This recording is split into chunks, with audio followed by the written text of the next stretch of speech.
அக்கா சொல்லுமா. Blouse ready பண்ணிட்டீங்களா? ரெடி ஆயிடுச்சு. அது வரேன். ஜன்னல் வச்ச பிளவுஸ் தானே கைக்கு? சரி, நீ நெக்குக்கு மட்டும் எதனா வைக்க சொல்லியிருந்தேன். நான் இந்த மாடல் வச்சிருக்கேன்.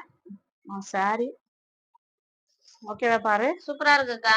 ஓகேவா? சாரில இருந்து கொஞ்சம் கட் பண்ணி பின்னாடி டைமண்ட் வச்சுட்டு கைக்கெல்லாம் பாரு மணி வச்சிருக்கேன்.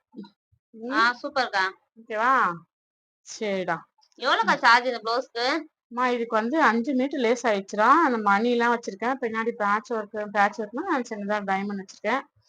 எல்லாம் சேர்த்து ஃபால்ஸ் வைக்க சொல்லிருக்கோமா? ஃபால்ஸ் இல்ல. இதுக்கு எவ்வளவு ரேட்டுனா, இந்த பிளவுஸோட லேஸ் தைக்கிற வீடியோ வந்து நான் பெரிய வீடியோ சேனல்ல போட்டிருக்கேன். கை தைக்கிற வீடியோவும் பேக் நெக் தைக்கிற வீடியோவும் நான் பெரிய வீடியோ சேனல்ல போட்டிருக்கேன். ரேட்டும் நான் எவ்வளவு வாங்கியிருக்கேன்னு சொல்லிட்டு அதில் சொல்லியிருக்கேன். மறக்காம நம்ம சேனலை போய் விசிட் பண்ணுங்க. ஓகேவா? இது மாதிரி சம்பந்தப்பட்ட வீடியோ நிறைய பார்க்கணும். நம்ம சேனல் சப்ஸ்கிரைப் பண்ணி வச்சுக்கோங்க. தேங்க்யூ ஃபார் வாட்சிங்.